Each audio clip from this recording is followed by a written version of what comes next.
بسم الله الرحمن الرحيم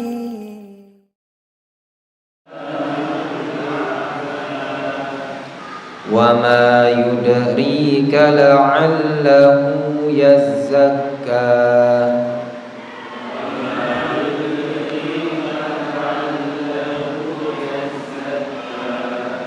أو يذكر فتنفعه الذكرى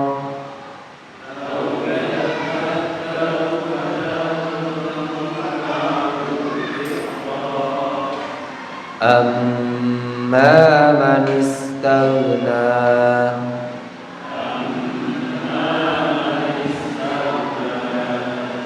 فأنت له تصدى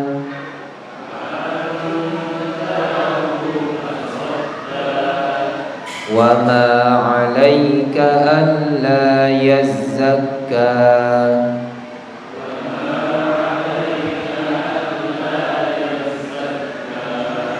وأما من جاءك يسعى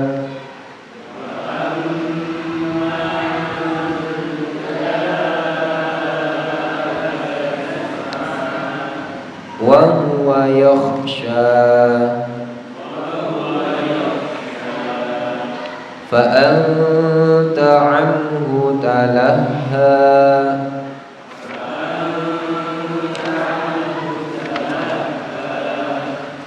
كلا إنها تذكرة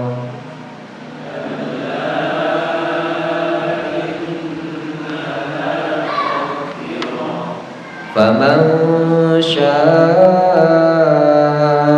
ذكره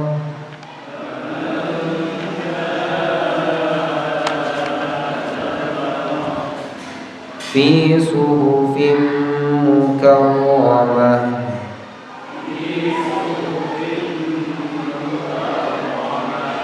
مرفوعة مطهرة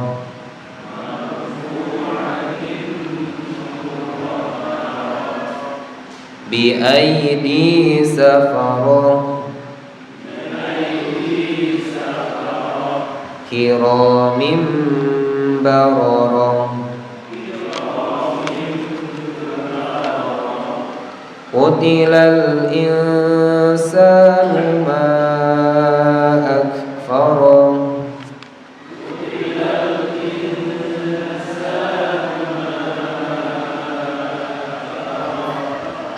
من أي شيء خلقه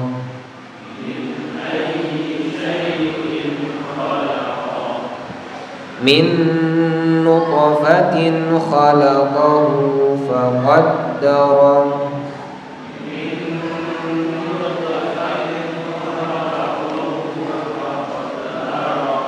ثم السبيل يسره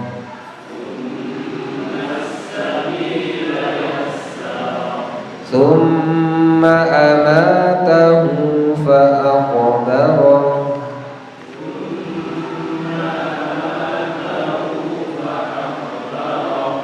ثم إذا شاء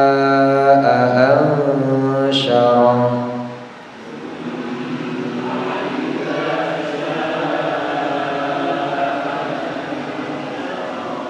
كلا لما يقض ما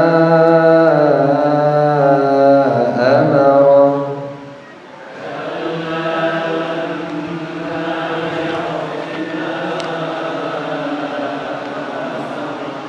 فلينظر الإنسان إلى طعامه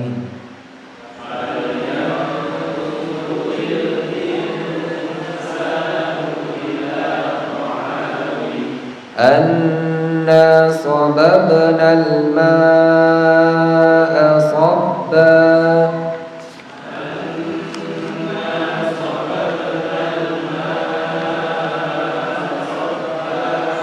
ثم شققنا الأرض شقا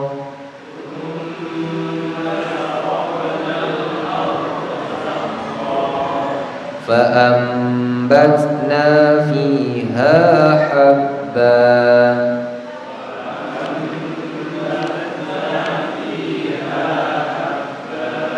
وعنبا وقضبا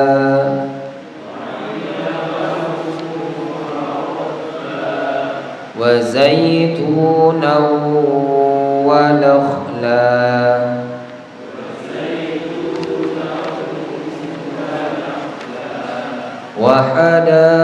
وحدائق غلبا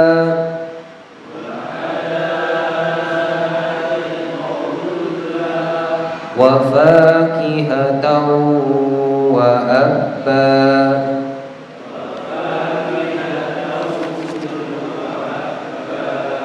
متاعا لكم ولأنعامكم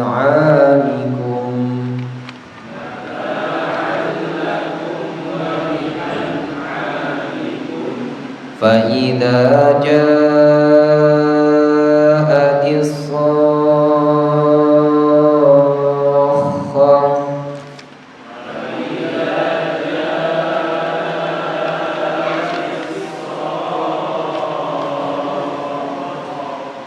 يوم يفر المرء من أخيه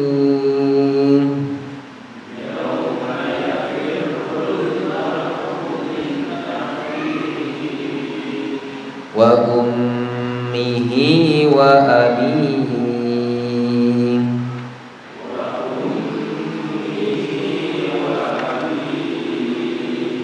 وصاحبته وبنيه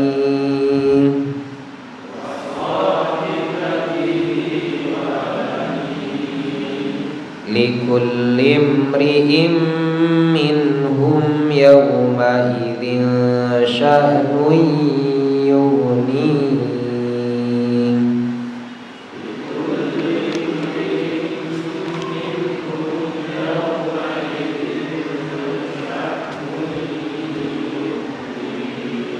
وجوه يومئذ مسفرة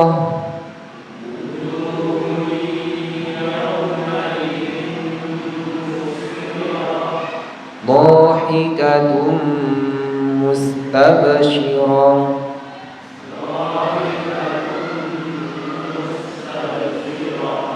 ووجوه يومئذ عليها غبرة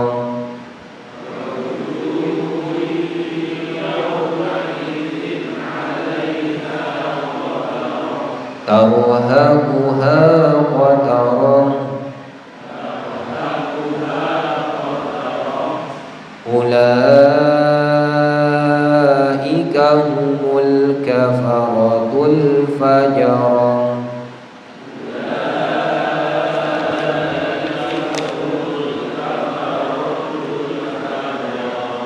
Baik, barakallahu fikum. Mudah-mudahan bacaan kita semua diberikan pahala, dilipat gandakan oleh Allah Subhanahu wa taala. Amin ya rabbal alamin. Ikhwatal iman rahimani wa rahimakumullah, silakan dibaca terjemahannya terlebih dahulu.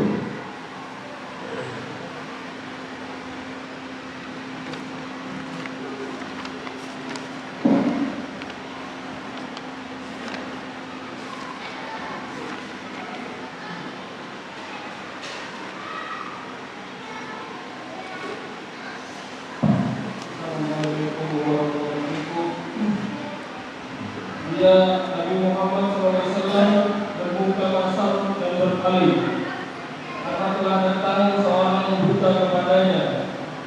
Tahukah kamu, barangkali dia ingin membersihkan dirinya dari dosa, atau dia ingin mendapatkan pengajaran, lalu pengajaran itu memberi manfaat kepadanya. Adapun orang yang merasa dirinya serba cukup, maka kamu melayaninya, padahal tidak ada celaan atasmu kalau dia tidak membersihkan diri atau beriman. Dan adapun orang yang datang kepada dengan bersegera untuk mendapatkan pengajaran. Sedang ia takut kepada Allah, maka kamu mengabaikannya. Sekali-kali jangan demikian. Sesungguhnya ajaran Tuhan itu adalah suatu peringatan. Maka barang siapa yang menghendaki, tentulah ia memperhatikannya. Di dalam kitab-kitab yang dimuliakan, yang ditinggikan lagi disucikan, di tangan para penulis, yaitu malaikat yang mulia lagi berbakti. Binasakan manusia, alangkah amat sangat kekafirannya. Dari apakah Allah menciptakannya? Dari setetes mani Allah menciptakannya lalu menentukannya. Kemudian dia memudahkan jalannya. Kemudian dia mematikannya dan memasukkan ke dalam kubur. Kemudian bila dia menghendaki, dia membangkitkannya kembali. Sekali-kali jangan. Manusia itu belum melaksanakan apa yang diperintahkan Allah kepadanya. Maka hendaklah manusia itu memperhatikan makanannya. Sesungguhnya kami benar-benar telah mencurahkan air dari langit. Kemudian kami belah bumi dengan sebaik-baiknya. Lalu kami tumbuhkan biji-bijian di dalam bumi itu, anggur dan sayur-sayuran, zaitun dan kurma, kebun-kebun yang lebat, dan buah-buahan serta rumputan, untuk kesenanganmu, untuk binatang-binatang ternakmu. Dan apabila datang suara yang memekakkan, yaitu tiupan sangkakala yang kedua, pada hari ketika manusia lari dari saudaranya, dari ibu dan bapaknya, dari istri dan anak-anaknya. Setiap orang dari mereka pada hari itu mempunyai urusan yang cukup menyibukkannya. Banyak muka pada hari itu berseri-seri, tertawa dan bergembira ria. Dan banyak pula muka pada hari itu tertutup debu, dan ditiup lagi oleh kegelapan. Mereka itulah orang-orang kafir lagi durhaka. Taib barakallahu fikum. Ikhwatan iman rahimani wa rahimakumullah. Surah Abasa. Surah Abasa ini, nama Abasa ini diambil dari ayat pertama dari surah ini, yaitu Abasa wa tawalla. Abasa, berpaling, bermuka masam, ya. Abasa ini dijadikan nama dari surah ini. Surah ini termasuk golongan surah Makkiyah. Surah Makkiyah karena diturunkan kepada Nabi Muhammad SAW sebelum hijrahnya Nabi Muhammad SAW ke kota Madinah, dan menjadi ciri khas dari surah Makkiyah, isinya tentang peringatan hari kiamat, tentang hari akhir, menceritakan tentang hari akhir. Di tengah-tengah ayat ini ada penjelasan tentang terjadinya hari akhir. Fa idza ja'atis sakhah yauma yafirrul mar'u min akhihi wa ummihi wa abihi, dan seterusnya. Surah ini termasuk surah yang ke-80 dalam, yaitu urutan surah di dalam Al-Quran. Dan surah ini jumlah ayatnya ada 42 ayat. Barakallahu fikum. Silakan langsung dibaca saja tafsirnya.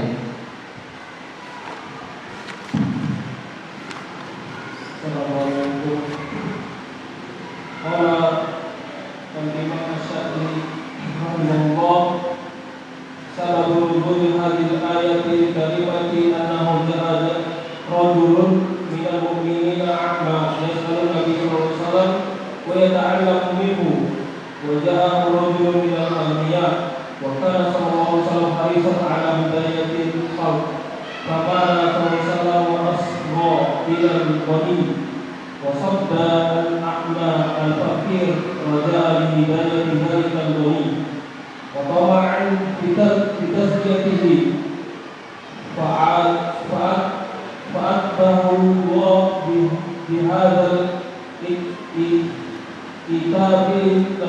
فقال عبس أي في وجهه وتولى في بدنه لأجل مجيء بالأعمال. ثم ذكر الفائدة في الإقبال عليه فقال وما يدريك لعله أي الأعمال يتذكر أي يتطهر عن الأخلاق الرذيلة ويتصفى بالأخلاق الجميلة، أو يتذكر فتنفعه الذكرى أي يتذكر ما ينفعه فيعمل بتلك الذكرى. وهذه فائدة كبيرة هي المقصود من بعثة الرسول ووعد وتذكير المذكرين فإقبال لك على من جاء بنفسه مفتقرا بذلك منك هو العمليات الواجب. وأما تصديق وتعريضك للضمير المستغني الذي لا يسأل ولا يستفتي بعدم رغبته في الخير ما تأتي من هو أهم منه، فإنه ليس عليك أن لا يتزكى، فلو لم يتزكى فلست بمحاسب على ما عمله من الشر. فدل هذا على القاعدة المشهورة أنه لا يترك أمر المعروف لأمر محروم ولا مصلحة المتحققة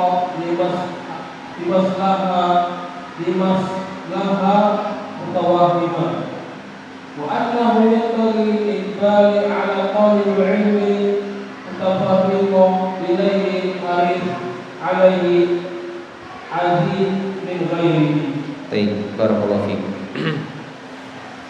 Bismillahirrahmanirrahim. Sababun nuzuli hadhil ayatil karimati. Sebab turunnya ayat-ayat yang mulia ini, ya, asbabun nuzulnya ayat-ayat yang mulia ini, yaitu surah Abasa ini, Abasa wa tawalla dan seterusnya. Sabab nuzulnya atau sebab turunnya, annahu jaa rajulun minal mu'minina a'ma yas'alun nabiyya sallallahu alaihi wasallam wa yata'allamu minhu. Bahwasanya ada seorang rajul, ada seorang laki-laki dari orang-orang mukmin, yakni disebutkan yaitu Abdullah bin Ummi Maktum, seorang yang yaitu a'ma, dia itu buta. Yas'alun nabiyya sallallahu alaihi wasallam wa yata'allamu minhu. Dia belajar, dia ingin meminta pelajaran, ingin dinasehati oleh Nabi sallallahu alaihi wasallam. Ada seorang rajul, seorang sahabat yang buta datang menemui Nabi sallallahu alaihi wasallam, yaitu Abdullah bin Ummi Maktum, ingin mendapatkan pelajaran dari Nabi Muhammad SAW, ingin mendapatkan nasihat, ingin mendapatkan wejangan, ingin mendapatkan peringatan dan seterusnya, ingin mendapatkan wasiat dan seterusnya. Datang menemui Nabi Muhammad SAW. Waja'ahu rajulun minal aghniyai. Di sisi lain ada juga seorang rajul yang datang menemui Nabi Muhammad SAW, yang dia itu minal aghniya, dari kalangan orang yang kaya. Ya, kalau Abdullah bin Ummi Maktum dia buta, miskin. Ya, dia tidak punya kedudukan, bukan orang yang punya yaitu jabatan, bukan orang yang punya kedudukan, bukan orang yang terpandang. Ya, Abdullah bin Ummi Maktum ini ya orang yang biasa-biasa saja, orang yang bukan orang kaya, bukan orang yang punya kedudukan, buta lagi. Menemui Nabi. Di sisi lain ada seorang laki-laki yang datang, dan dia itu dari orang yang agniya, orang yang kaya.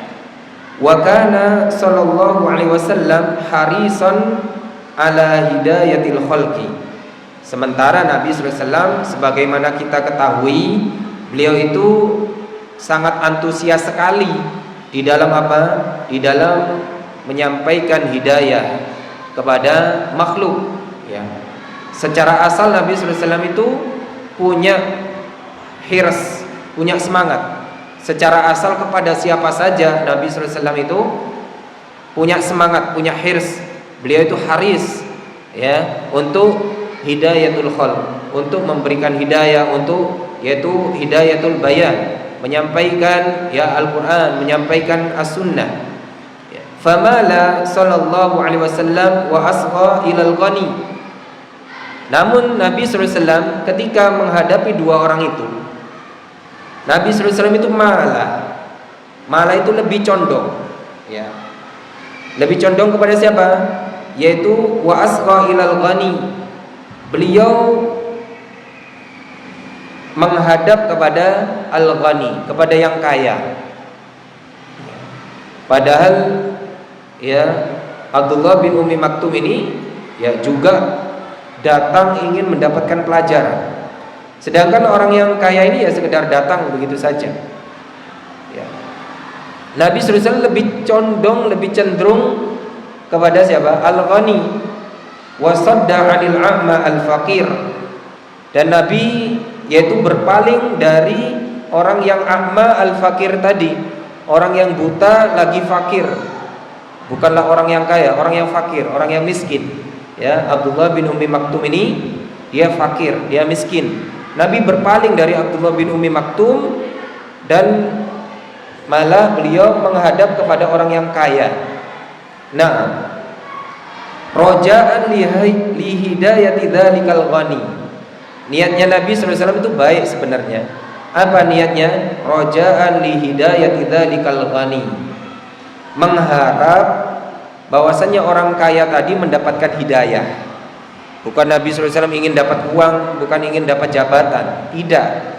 Ya, jadi Nabi SAW itu roja'an li hidayati dzalikal ghani, mengharap bahwasannya orang kaya itu mudah-mudahan mendapatkan petunjuk.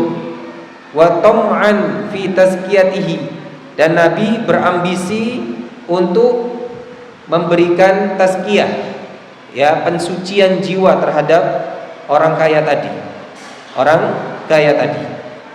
Nah, Nabi SAW semangat sekali, berambisi sekali, ya, memberikan dakwahnya, memberikan yaitu tausiahnya kepada orang yang kaya tadi, yang kafir tadi. Ya. Fa'atabahu Allahu bihadzal 'itabil latif. Maka Allah Subhanahu wa taala atabahu, menegur Nabi Muhammad sallallahu alaihi wasallam bihadzal 'itabil latif, dengan teguran yang lembut. Ya. Dengan teguran yang lembut. Jadi Nabi SAW itu dianggap oleh Allah Subhanahu wa taala ada kecenderungan kepada orang yang kaya dan tidak memperdulikan kepada yang fakir pada saat itu. Ini ditegur oleh Allah Subhanahu wa taala dengan teguran yang lembut.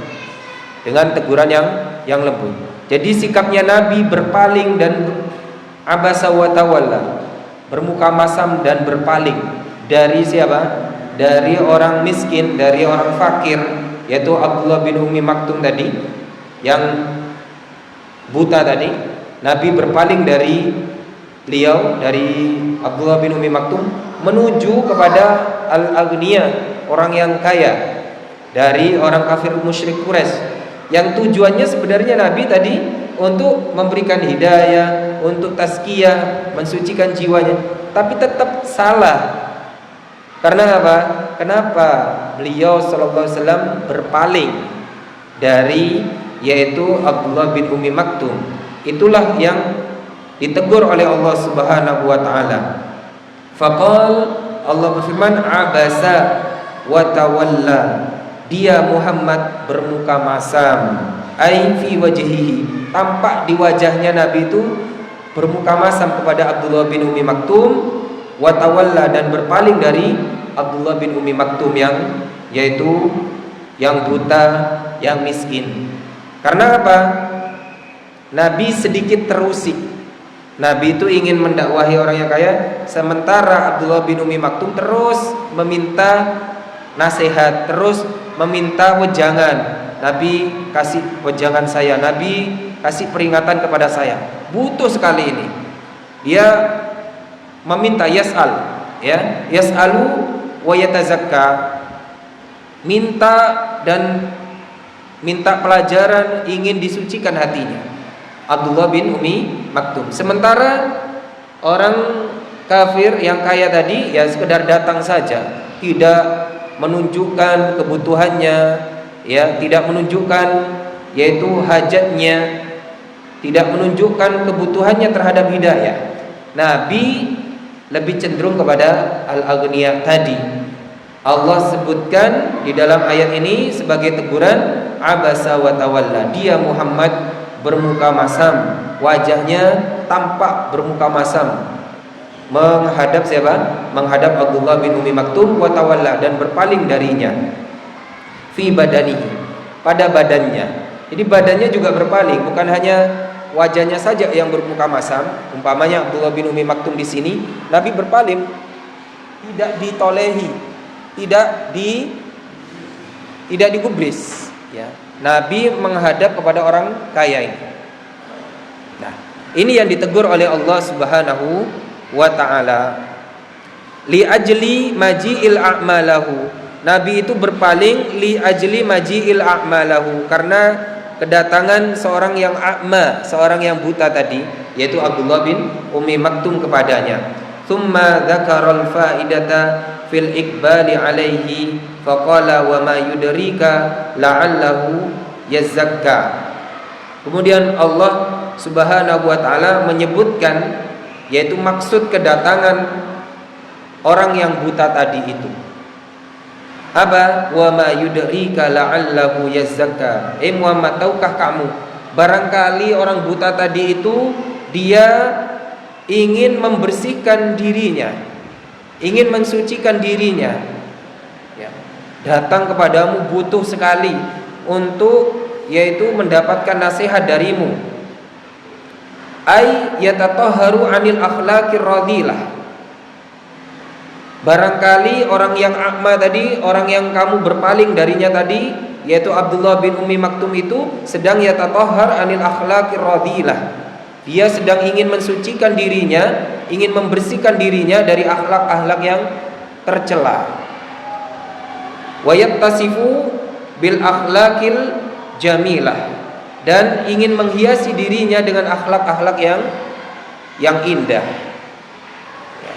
Jadi Allah menjelaskan kepada Nabi, ini orang a'ma yang kamu berpaling darinya, yang kamu bermuka masam itu, ya, dia itu tujuannya untuk mensucikan dirinya, yatatahhar anil akhlaq ar-radhilah, dan ingin menghiasi dirinya dengan akhlak yang bagus, yang indah.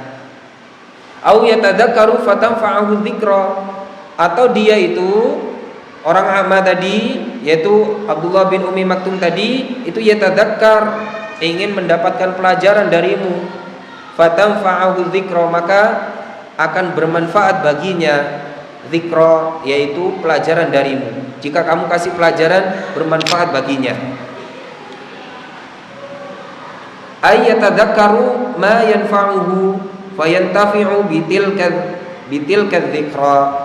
Maksudnya orang a'ma tadi itu yatadzakkar, ingin mendapatkan pelajaran, ma yanfa'uhu, terhadap apa saja yang bermanfaat baginya, fayantafi'u bitilka dzikra, maka dia nanti akan mengambil manfaat dari pelajaran yang kamu berikan kepadanya. Nah, Allah Subhanahu wa taala menjelaskan bahwasannya rajul yang a'ma tadi itu niatnya niat yang baik, niat yang mulia, ingin mendapatkan pelajaran, ingin mensucikan dirinya, ingin memperbaiki akhlaknya. Wa hadhihi faidatun kabiratun hiyal maqsudatu min bi'tsatir rusul wa wa'dil wu'at wa tadhkiril mudzakirin fa iqbaluka ala man jaa bi nafsihi muftakiran lidzalika minka huwal alyaqu alwajibu. Dan ini adalah maksud tujuan dari diutusnya Rasul, menyampaikan nasihat kepada orang yang minta nasihat, memberikan peringatan kepada orang-orang yang diberi peringatan.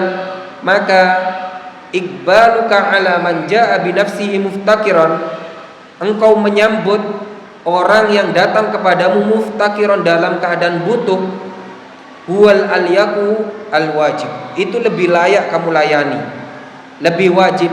Huwal alyaqu alwajib, itu lebih layak bagimu dan lebih wajib bagimu untuk melayaninya. Ya, ada orang yang butuh sekali dengan ilmu, yang butuh sekali dengan nasihat, itu lebih layak dilayani. Nah, sedangkan yaitu orang-orang yang tidak butuh, ya, orang-orang yang tidak butuh dengan peringatan itu nomor sekian. Bukan berarti tidak didakwahi, tapi kalau seandainya ada dua orang, satu butuh, satu tidak butuh, maka kita harus mendahulukan yang butuh. Nah, sedangkan sifatnya orang kafir yang kaya tadi yang datang itu yaitu fa anta anhu talaha fa anta lahu wa ma 'alaika alla yazakka wa amma man ja'aka yas'a wa huwa yakhsha fa anta anhu talaha. Di situ dijelaskan orang yang istagna, orang yang dia itu tidak butuh, merasa cukup, ya. Kamu malah melayaninya, fa anta lahu tasadda. Wa ma 'alaika alla yazakka wa amma man ja'aka yas'a wa huwa yakhsha fa anta anhu talaha. Kamu orang yang merasa cukup, orang yang tidak butuh dengan nasihat, kamu tasadda, kamu layani. Sedangkan orang yang dia itu yatazakka, ingin membersihkan dirinya atau tadzakkar tadi, dan ja'aka yas'a, datang kepadamu dengan bersegera, ya, wa huwa yakhsha, dalam keadaan takut dia kepada Allah, fa anta anhu talaha, kamu malah ya tidak menghiraukannya. Ini adalah teguran lembut dari Allah Subhanahu wa taala, dan juga menjadi pelajaran untuk kita semua bahwasannya ya orang yang datang dalam keadaan muftakir, orang yang datang dalam keadaan butuh kepada kita, itu lebih layak dan wajib untuk kita nasihati.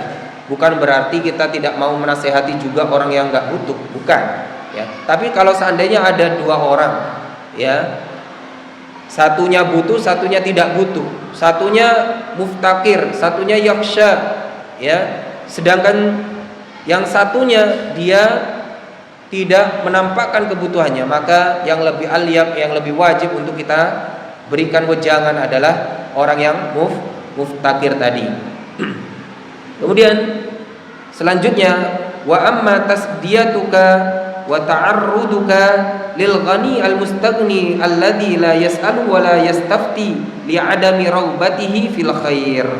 Adapun pelayananmu, penyambutanmu terhadap al ghani, orang yang kaya, al mustaghni yang enggak butuh, la yas'alu, dia tidak bertanya, wa la yastafti, dia tidak minta fatwa, li'adami raghbati, karena tidak ada keinginannya fil khair, di dalam kebaikan, ma'atarkika min man ahammu minhu, sementara kamu meninggalkan yang lebih penting darinya, fa innahu la yanbaghi laka, itu tidak pantas bagimu. Jadi Allah itu menegur Nabi Muhammad SAW dengan teguran yang halus ini, karena sikap seperti ini tidak pantas, bermuka masam dan berpaling dari orang yang muftakir, orang yang sangat butuh sekali dengan nasihat, sementara berpaling menuju menghadap yaitu orang yang ghani, yang dia itu tidak nanya, la yas'al wa la yastafti, dia tidak minta fatwa, terus ada muraghbah, enggak punya keinginan untuk mendapatkan kebaikan. Inilah yang bagi lak, tidak layak Kata Allah Subhanahu wa taala, "Fa innahu laisa 'alaika alla yazakka, falau lam yatazakka falasta bimuhasabin 'ala ma 'amilahu minasyarri."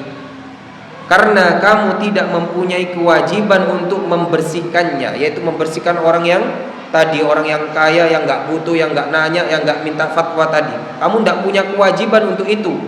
Seandainya dia tidak yatazakka, yaitu tidak membersihkan dirinya, maka kamu tidak bertanggung jawab, tidak ada hisab bagimu atas apa yang dia kerjakan dari keburukan. Karena dia la yas'al wa la yastafti wa adamu raghbah, tidak punya harapan, tidak punya keinginan terhadap kebaikan. Ya, seandainya dia tetap dalam keburukannya, kita seandainya tidak memberikan nasihat kepadanya saat itu tidak ada hisab bagi kita. Tapi Nabi Shallallahu Alaihi Wasallam, ya, itulah Nabi Shallallahu Alaihi Wasallam. Pertama, Nabi Shallallahu Alaihi Wasallam adalah abdu, hamba Allah. Hamba Allah menunjukkan bahwasanya Nabi Muhammad SAW itu seorang hamba manusia biasa yang saat itu salah. Namun karena Nabi SAW itu maksum, terhindar dari yaitu kesalahan, maka langsung Allah tegur saat itu. Ya, Allah tegur dengan teguran yang halus, sehingga saat itu langsung Nabi SAW yaitu beristighfar, dan langsung Nabi SAW merubah sikapnya. Merubah sikapnya, dan akhirnya Nabi sallallahu alaihi wasallam mementingkan orang yang a'ma tadi. Ya, seandainya Nabi sallallahu alaihi wasallam itu ya bukan nabi, ya sama seperti kita, manusia biasa, ya tidak akan mendapatkan teguran. Ya, kalau kita melakukan kesalahan-kesalahan tiap hari salah, tidak ada yang negur. Nabi sallallahu alaihi wasallam sekecil apapun ditegur oleh Allah Subhanahu wa taala. Padahal menurut kita mungkin sikap Nabi SAW saat itu juga sebenarnya kalau disalahkan mutlak tidak mutlak, karena Nabi SAW itu tidaklah niatnya kecuali kebaikan kepada orang yang ghani tadi. Niatnya mendakwahi, niatnya membersihkan jiwanya. Cuma masalahnya tadi, kenapa berpaling dari yang miskin, yang fakir, yang buta, menuju ke yang kaya. Itulah ikhwatal iman rahimani wa rahimakumullah, ya sedikit yang bisa disampaikan pada pertemuan kita malam hari ini. Mungkin bisa nanti dilanjutkan dengan tanya jawab setelah adzan. Barakallahu fikum. Diadani dulu. Baik, monggo mungkin ada yang tanya. Ya.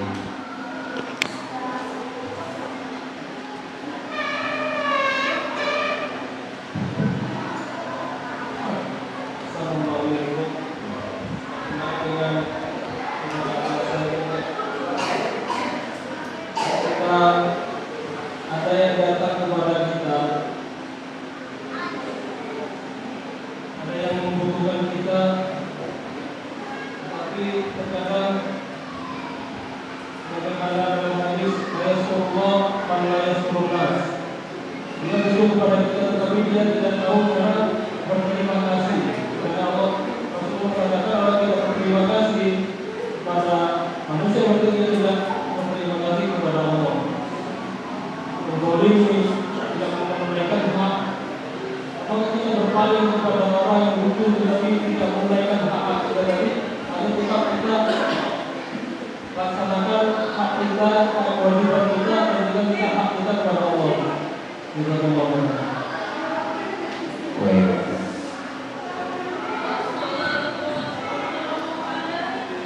Baik, barakallahu fikum.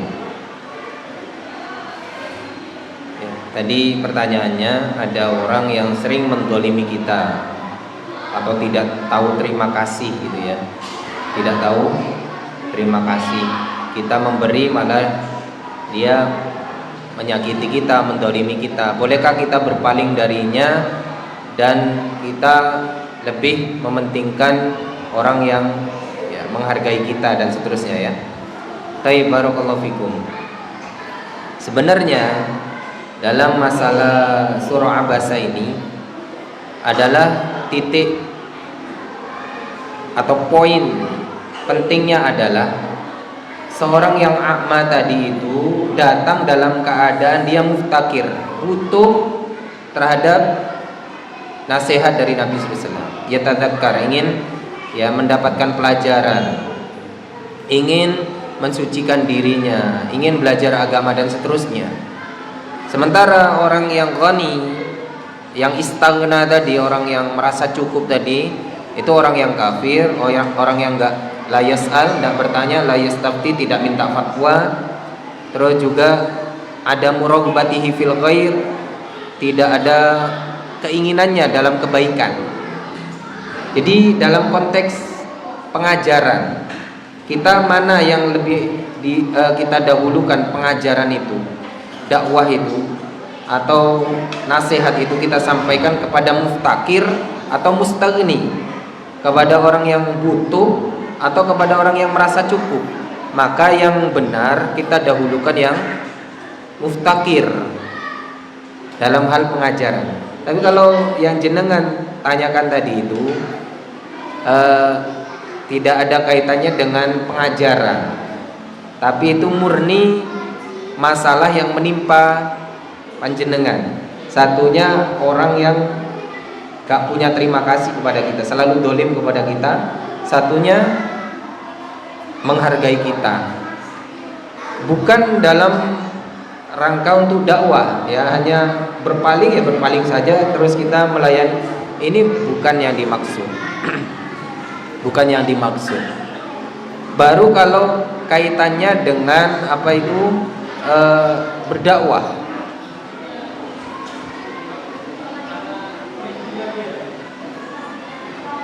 Nah,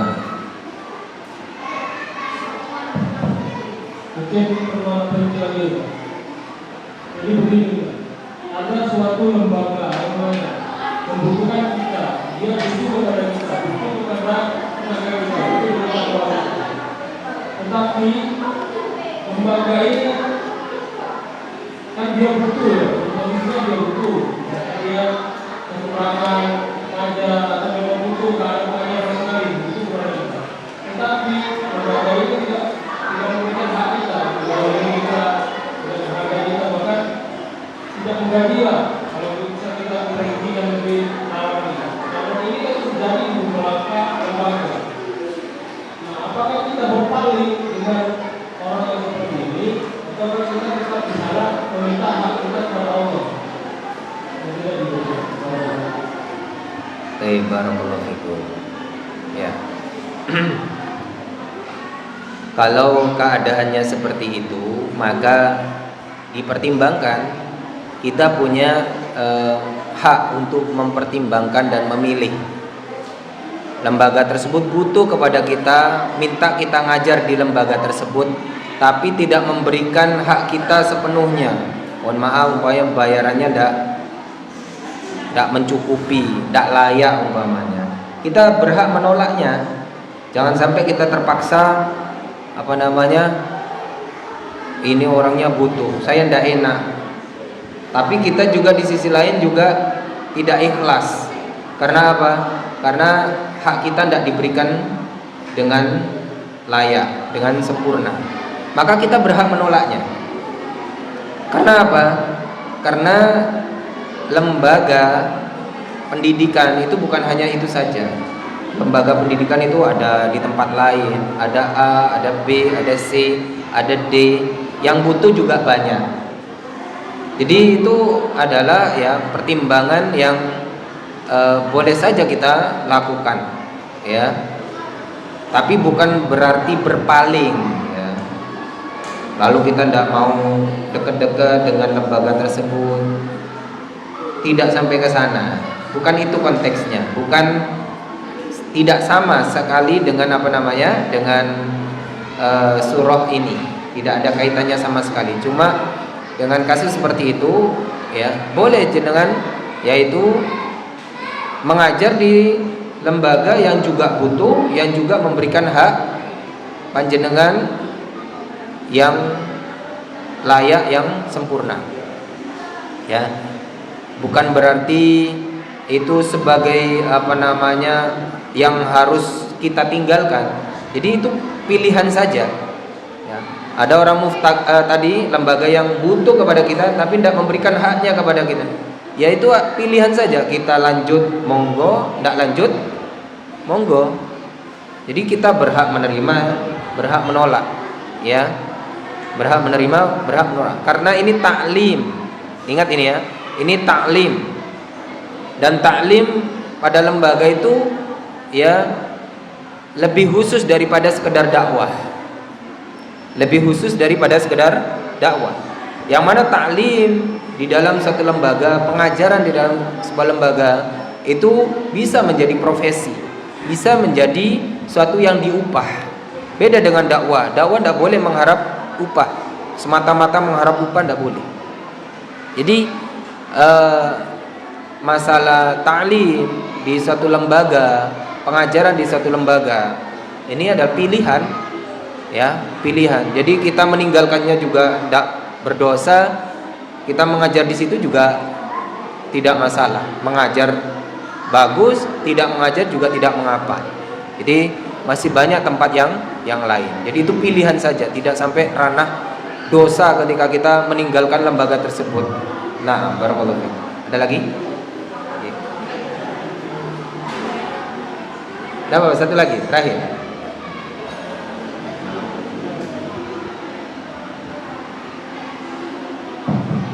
Waalaikumsalam. Tentang tafsir bahasa tadi Pak menjelaskan bahwa Rasulullah mengundang Hasan atau memahamkan dengan orang difabel tadi. Yang saya tanyakan, apakah perbuatan semacam itu bisa dikategorikan juga berdosa akhirnya Pak Ustaz?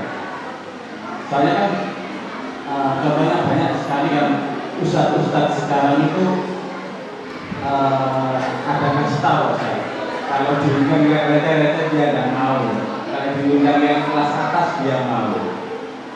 Nah, kan hampir sama Pak Ustaz semacam itu. Jadi mensepelekan yang kecil lah masalah Pak Ustaz. Tapi kan sebenarnya kan niatnya kan sama tetap berdakwah Pak Ustaz. Dan satu mongkol. Oh iya. Tadi perlu coba diulangi lagi. Tadi yang berkasta-kasta itu ustadznya apa yang didakwahi? Ya, maksudnya itu ustadznya itu kalau diundang yang kecil-kecil recehnya itu nggak mau Pak Ustaz. Jadi kalau diundang yang kelas atas dia mau Pak Ustaz. Gitu. Ada begitu ya? Banyak sekali. Banyak. Barakallahu fiik. Ini ya salah. Salah. Nabi SAW itu tidak pelit di dalam hal ilmu. Wa ma huwa 'alal ghaibi bidhanin. Nabi SAW itu tidak pelit di dalam menyampaikan perkara, termasuk di dalamnya perkara yang gaib dan semuanya, semua ilmu agama Nabi SAW tidak pelit. Ini kemarin sudah kita bahas di surah At-Takwir. Kepada orang kaya beliau sampaikan, kepada orang miskin beliau sampaikan, kepada rakyat beliau sampaikan, kepada pemimpin beliau sampaikan, kepada laki-laki, kepada perempuan. Tidak mengenal istilah kasta. Kalau ini saya dakwahi, kalau ini tidak saya dakwahi. Ini jelas salah. Ini menyalahi thariqah dakwah Nabi SAW. Ya. Jadi meskipun dia gelarnya, meskipun dia ustadz, ya ustadz yang salah. Ustadz yang seperti ini ustadz yang salah. Makanya tadi saya tanya, yang berkasta itu apa yang mengundang apa ustadznya? Yang mengundang. Oh, maksudnya kalau yang mengundang itu gelarnya ini atau perusahaan ini dia mau datang. Tapi kalau yang undang musola kecil atau pengajian kampung nggak mau datang, itu maksudnya ya. Jelas salah, ustadznya salah. Ya. Maksudnya itu apa? Dosa. Sikap dia seperti itu dosa. Karena dia menyalahi thariqah Nabi, dia pelit dengan ilmunya. Dia menyembunyikan ilmunya karena yang undang orang miskin dia tidak mau datang. Ini dia sembunyikan ilmunya lantaran bukan masalah menyembunyikan ilmu lagi. Dia lebih dari itu, memilih ya yaitu tempat yang lebih besar dari itu. Jadi di samping dia telah menyembunyikan ilmunya tidak mau disampaikan. Terus yang kedua, dia lebih memilih ya yang lebih besar dari itu lantaran ya pasti dunia, ya pasti lantaran dunia. Jadi dakwah dikalahkan oleh dunia, ya. Jadi ya ustaz yang seperti ini ya salah, ya meskipun dia seorang ustaz ya salah, ya harus ditegur, harus diingatkan, ya harus dinasehati, ya. Jadi seperti itu. Nah, barakallahu fikum. Mungkin itu saja yang bisa dibahas, kurang lebihnya kami mohon maaf. Kita tutup dengan kafaratul majlis. Subhanakallahumma wa bihamdika asyhadu an la ilaha illa anta astaghfiruka wa atubu ilaik. Wassalamualaikum warahmatullahi wabarakatuh.